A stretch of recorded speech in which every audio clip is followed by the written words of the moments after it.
extraordinary memory power of the Sanskrit scholars. How can they memorize vast texts such as Vedas and Upanishads as they are and pass it on to the next generation? Now, latest researchers have unraveled this mystery and named the phenomenon as Sanskrit effect. Here's a Doordarshan News exclusive report on Sanskrit effect. Take a look.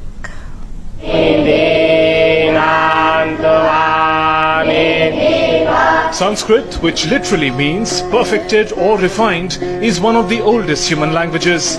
Sanskrit is also regarded the world over for its unique way of learning, in which large texts are memorized verbatim. The four Vedas, the Upanishads, all have been preserved through this technique. While world over civilizations built large libraries to store knowledge, in India, through the tradition of Sanskrit, all the knowledge was stored in the human brain and passed from one generation to another. Since ages, this has been a mystery to the world.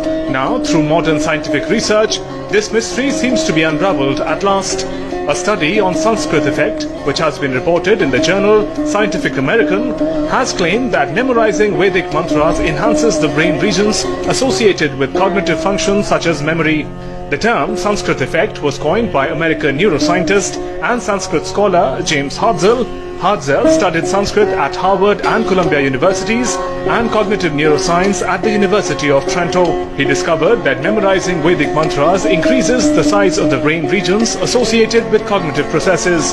Hartzell's report was tested when he and his colleagues from the University of Toronto in Italy collaborated with Dr. Nandini Chatterjee Singh of the National Brain Research Centre at Manesar in Haryana.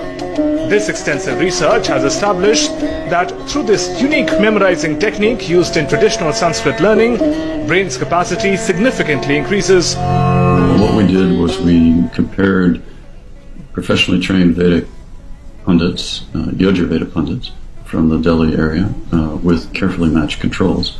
And we found really large differences in their gray matter and cortical thickness between the two groups.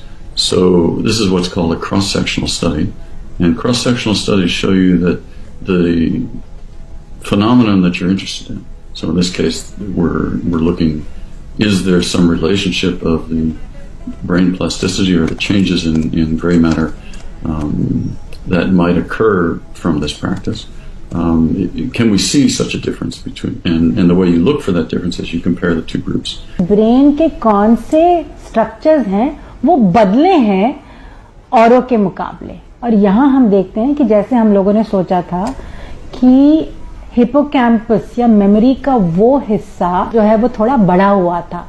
Group of highly specialized memorizers and reciters of Vedic Sanskrit and of associated texts, is there structural plasticity in their brains that's probably related to that practice? And we showed that for sure. We showed very dramatic differences in brain structure. Now we have a scientific evidence to prove why Sanskrit is called the perfect or refined language. Sunil Joshi's report, DD News.